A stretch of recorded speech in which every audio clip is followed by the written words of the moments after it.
Is Javier Milei saving or dooming Argentina? Dude, we got three different perspectives. Let's get into it, guys.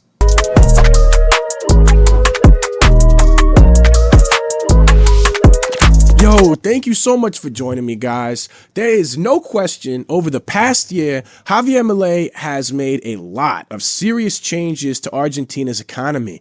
But there are a lot of different perspectives as to how those changes have actually impacted Argentina as a whole and how it's going to impact Argentina into the future. Hey, guys, I appreciate it, man. If you could like and subscribe and hit that little notification bell, it would really help me out. Thank you very much, guys. And dude, let me know what you think. We got three different perspectives here. How do you guys feel about the economic changes Argentina has made, and how would those translate into the U.S.? Like, would some of those be useful to help us out here and fix some of the issues we have out here? Anyway, guys, let me know what you think. Let me know what you think of his staunch libertarian stance too. Do you like Javier Milei's brand of libertarianism? Are you more conservative? Anyway, guys, let's get into it. Let's see. We got positives, negatives. We got someone that seems to just kind of take a middle road. So let's see what we got here, guys. Foul-mouthed Milei shows libertarians the way. Last year, The Economist warned that Javier Milei would be a danger for democracy in Argentina on the eve of his election. 12 months on, that global voice of sensible centrism has changed its tune.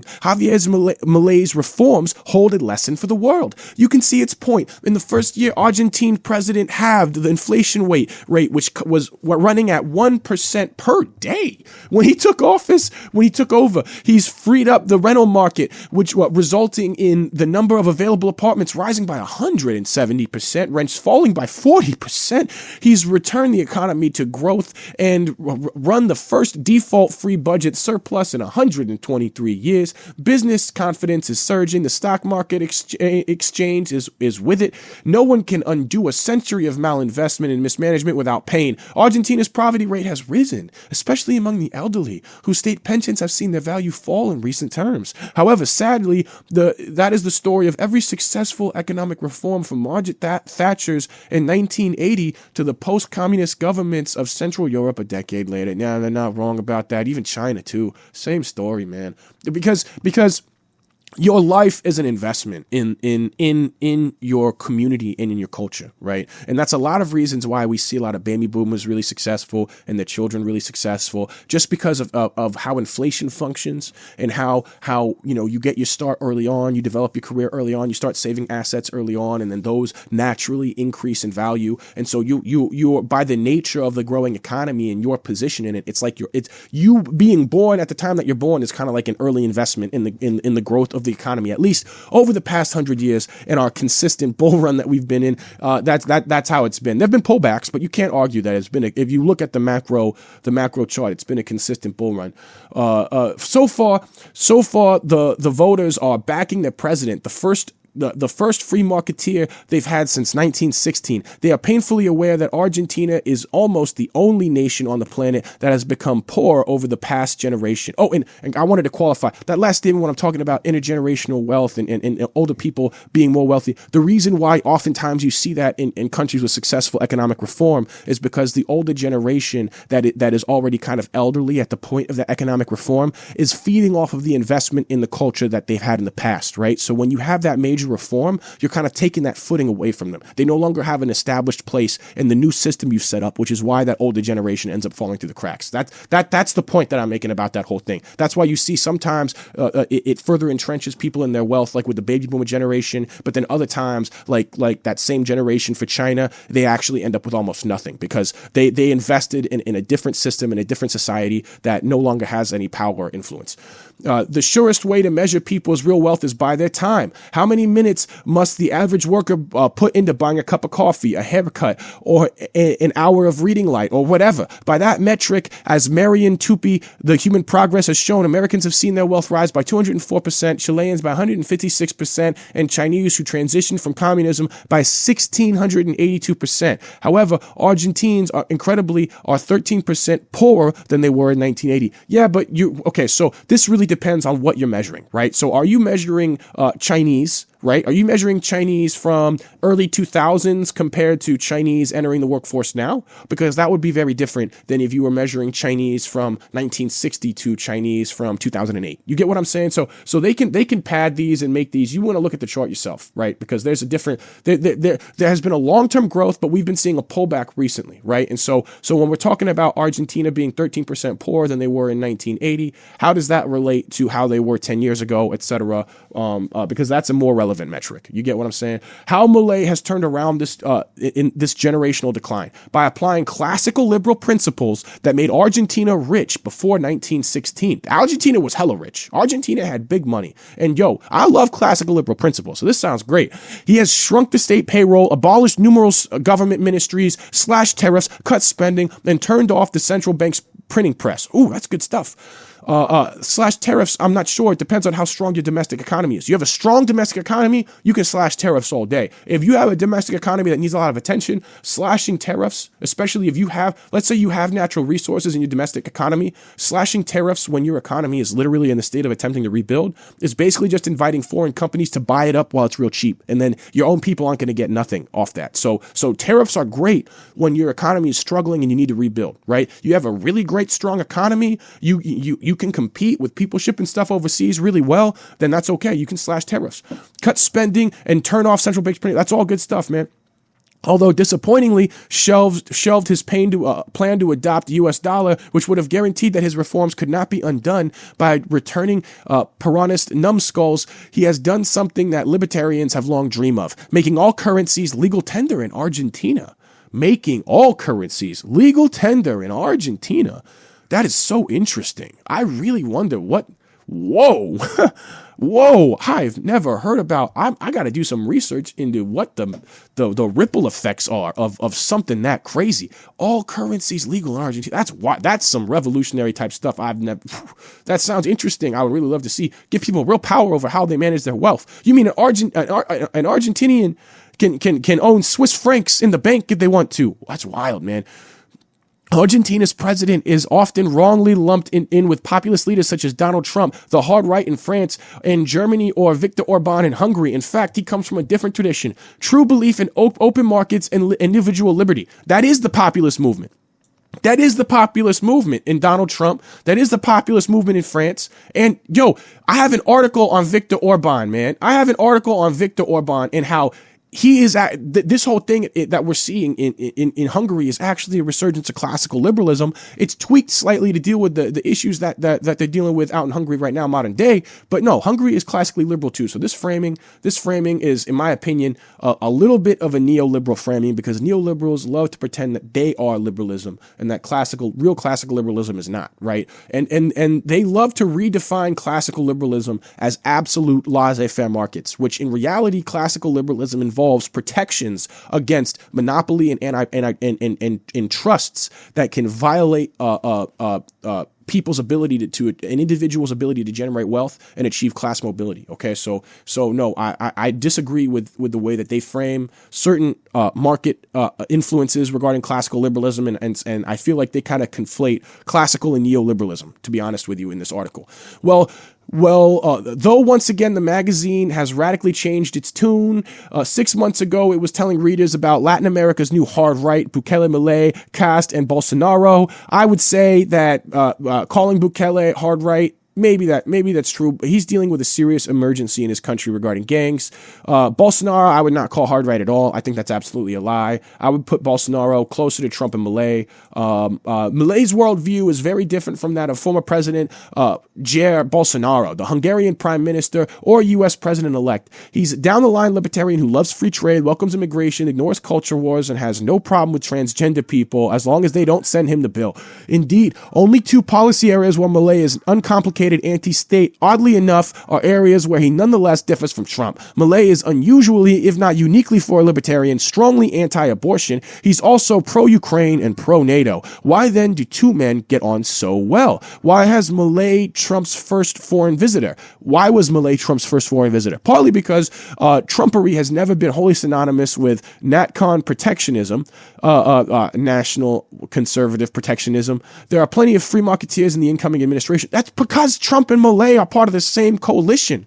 They're part of the same libertarian-leaning, classical liberal, conservative coalition. And you guys, because you like what he's doing, opening his economy up to other countries probably coming in while it's rebuilding, you guys now want to toot to Milei's horn, and you're trying to help resolve your readers' cognitive dissonance. That's now that I'm reading this article, that's how this is coming across to me, guys. Let me know if I'm an idiot, though. Let me know, man. It's always a possibility. This is mainly because Milei understood early on that the way to sell classical liberalism was in angry, crude Trumpian language. Dude, break the fourth wall. Dude, it's not angry, crude. It's just talking like a normal person, man. Yo, all of this politically correct politician speak, bro, nobody trusts y'all anymore, man. Come on, dude. His style was what our listless, screen-frazzled age demanded. Here's an example. In an interview, Milei explained why governments spend resources less carefully than private individuals. Milton Friedman summarized the argument. There are two kinds of money in the world, your money and my money. Milei's version of the same concept, we can all be hookers when it's somebody else's ass. Bro, he's just speaking in a way that everybody can relate to. There are two kinds of money in the world, your money and my money. That doesn't connect to anything that people understand on a transactional level, okay? We can all be hookers when it's at somebody else's ass is literally describing a transaction. We can all sell stuff all day when it's not coming out of our pockets. We can all give stuff away all day. We can all get plugged up the butt all day when it's not us who's really feeling the pain. That's what he's saying. And people connect it in a real way. They get the analogy. It essentially serves as a parable. It essentially serves as a metaphor. That's why people get it. But yo, this disconnected political speech that can be that is saving face and always looking to try to like leaving out to save face. Nobody trusts that anymore, man. Such vernacular does not come easily with free marketeers who are accustomed to defending counterintuitive ideas against populists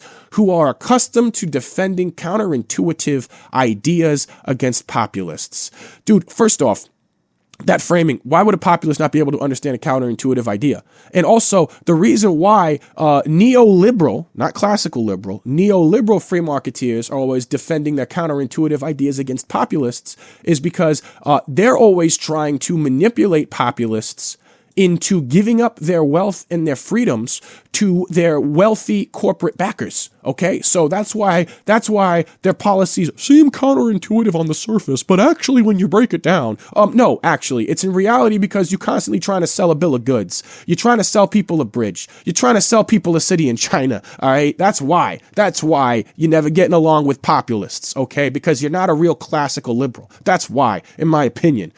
However, evidence keeps piling up that whether in the United States, Britain, or Europe, it is not so much Trump's policies that fueled his rise. He has very little interest in policy. It is his rough and no, man, come on. He has a huge interest in policy. He's one of the only politicians that's been running that literally has their policies super easy to reach. Have you guys noticed how much easier it is to access conservative policies on their website than progressive policies, dude? Like you go to progressive websites to I try to do policy comparisons. I go to progressive websites and all I see is this is how we feel about these people. This is how we feel about these people. These people need to be cared about more. I don't ever see just straight up policy lists. This is what I want to get done when I'm in. This is the wording of the bills I'm going to introduce. Like, I don't ever see that, but you see that on conservatives left and right, man. Okay, let's go ahead and see this. This is telegraph.co.uk. I don't really trust either one of these sources, to be honest with you, but this is two different perspectives on Javier Milei. We got another one coming up to take a look at it. This is Argentina's Javier Milei has made a horrible mistake. Wow, that's really different. That is like a direct contrast to foul-mouthed Javier Milei shows libertarians the way. Is he showing us the way? Or is he making a horrible mistake? Because both of these articles came out at the same time. So I'm just trying to understand here. A year after his landslide victory, the president has blown his chance to allow market forces to unleash a supply side miracle. So when I see that, right, I'm thinking neoliberal, like more neoliberal talking points, just like the other article. So it's kind of weird how these guys seem like neoliberals, just like the other article, but yet they have differing opinions. I don't know yet. We're going to break it down together, guys.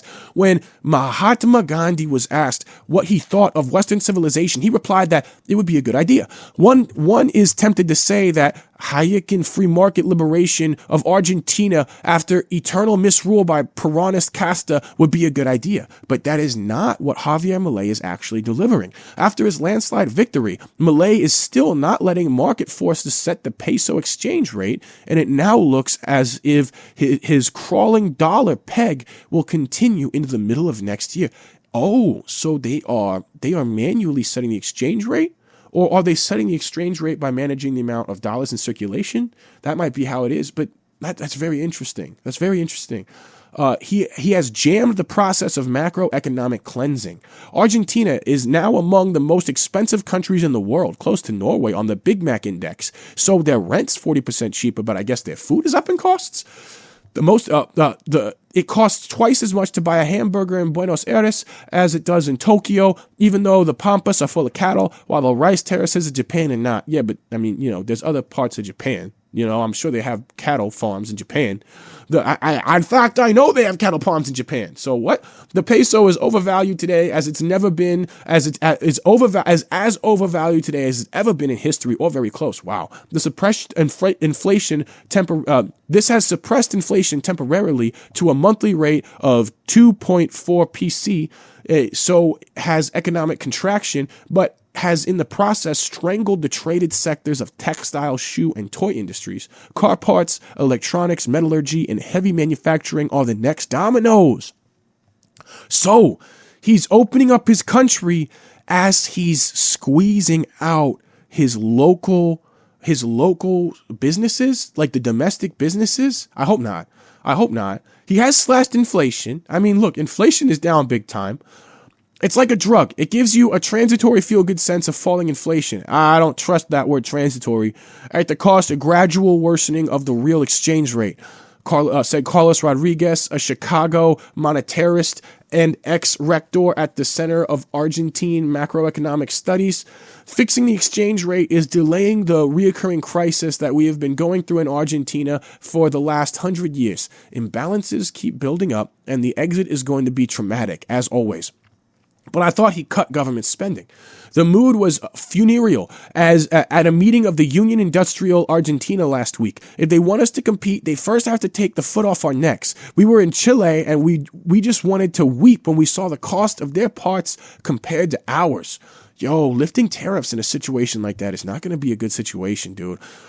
Said Daniel Funes de Rogia of the UIA's president. The UIA fears that Milei's plan to lift import controls before lifting currency controls threatens to annihilate hundreds of small family firms. This is exactly what I was talking about.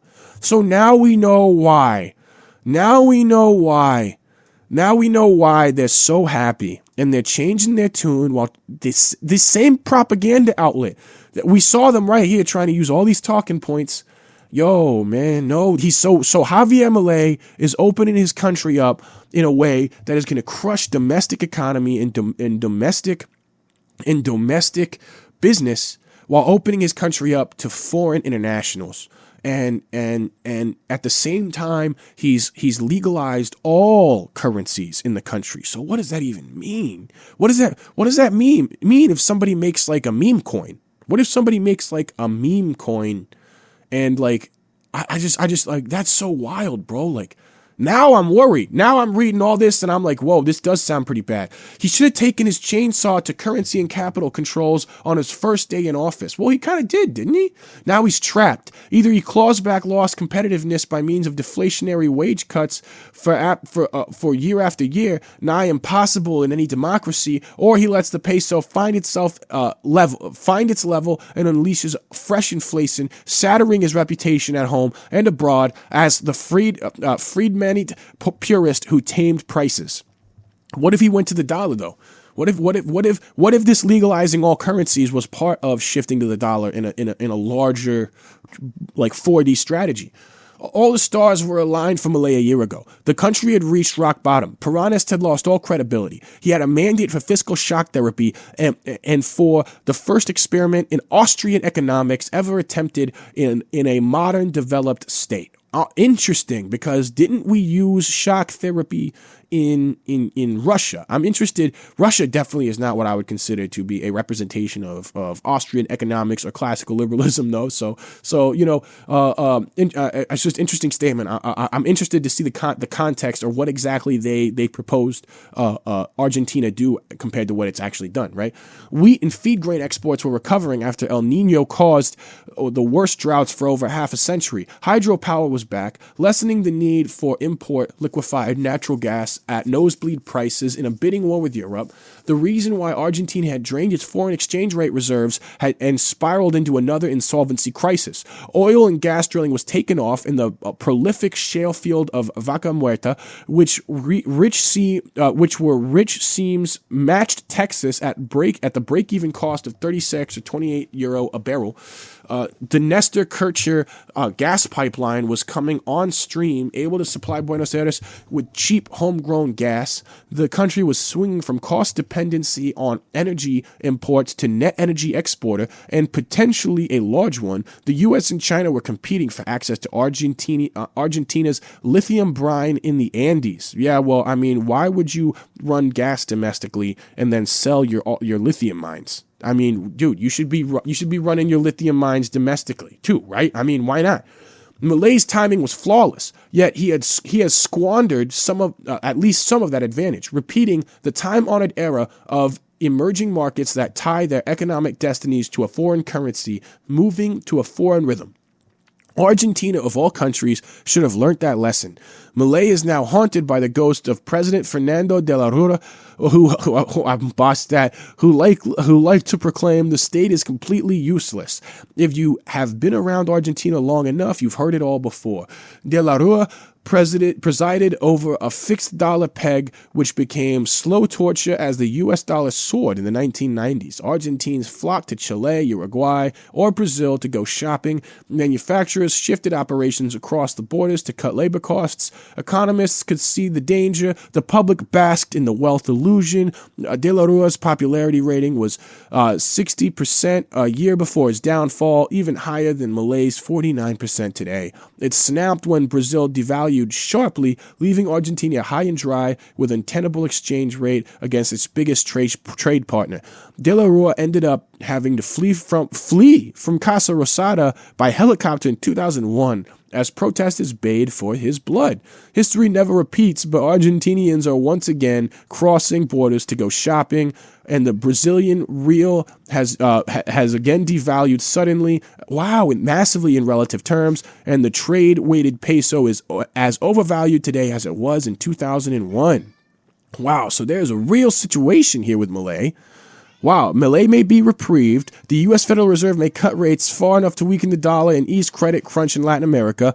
Woe betide him if the irresponsible American economy starts to accelerate again, as some predict. Wow, so their success, basically with pegging their exchange rate to the U.S. dollar, has created issues. And would those issues continue if they full-on switch to the dollar? That's very interesting. So these people are saying, hey, they should have allowed the peso to find its own value on its own and just experience that currency shock. Okay, so that's their perspective, right?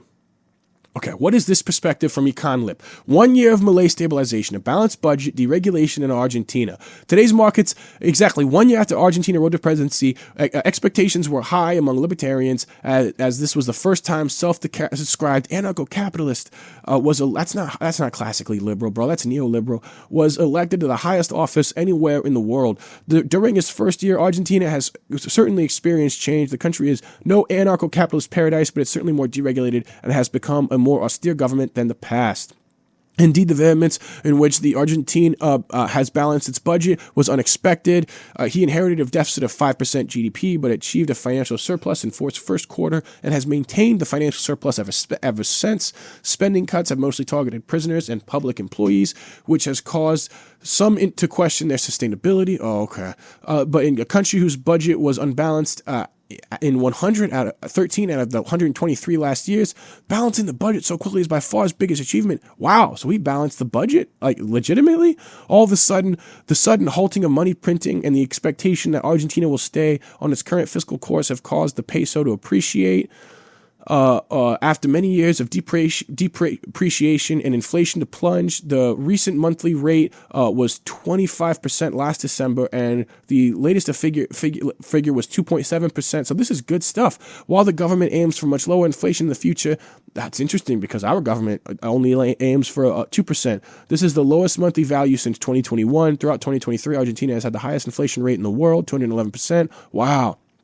Highest in the country since 1989 to 1990, hyperinflation. At the same time, Milei has set up new Ministry of Deregulation, tasked with deregulating Argentina's economy as much as possible. Through the use of executive orders and extraordinary faculties, deregulated by Congress, the government has already implemented several measures to introduce competition in formerly closed markets. Examples range from rent decontrol, which has caused the supply of available apartments to nearly triple and rent prices to drop by 40%. Oh, that's cool. So what about everything that is not economic policy? Argentina's first libertarian president has not made significant changes in terms of personal liberties, though the country already ranks relatively high on that index. Okay, so basically, he has made a number of economic changes that are really great short term. Okay. And so right here, these guys, the first article is really focused on his short term improvements and how good it's doing short term, and they're really excited about the foreign investment opportunities that are popping up in the economy. Okay, classic neoliberal stuff, right?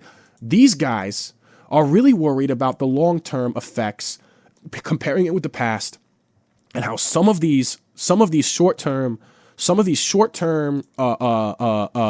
emergency implications, right? Some of these short term emergency policies to rebalance the budget could have long-term negative implications for currency valuation and for real-world quality of life and how people can afford things in their quality of life, right? So what I'm getting from all three of these is that the jury's out. Javier Milei has made a series of emergency changes to the economy that he had to make in terms of a phase one implementation to get people back on track with where their lives need to be, right?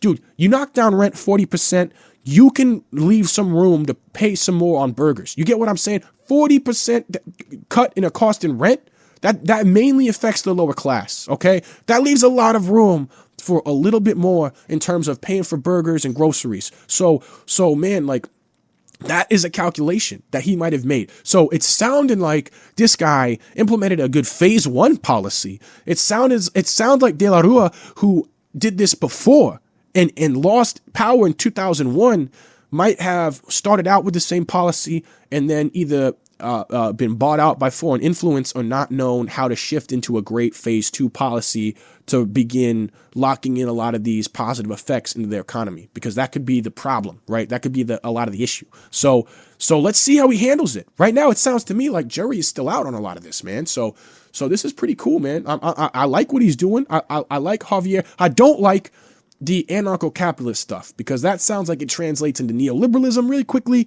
Neoliberalism translates into corporatism. Corporatism translates into cyberpunk, technocratic, anarcho-tyranny. So anyway, guys, that's my opinion on it. It sounds like jury's out, but there's some good stuff going on, and let's see how he handles it going into the future for sure. Anyway, I'll see you guys in the next segment.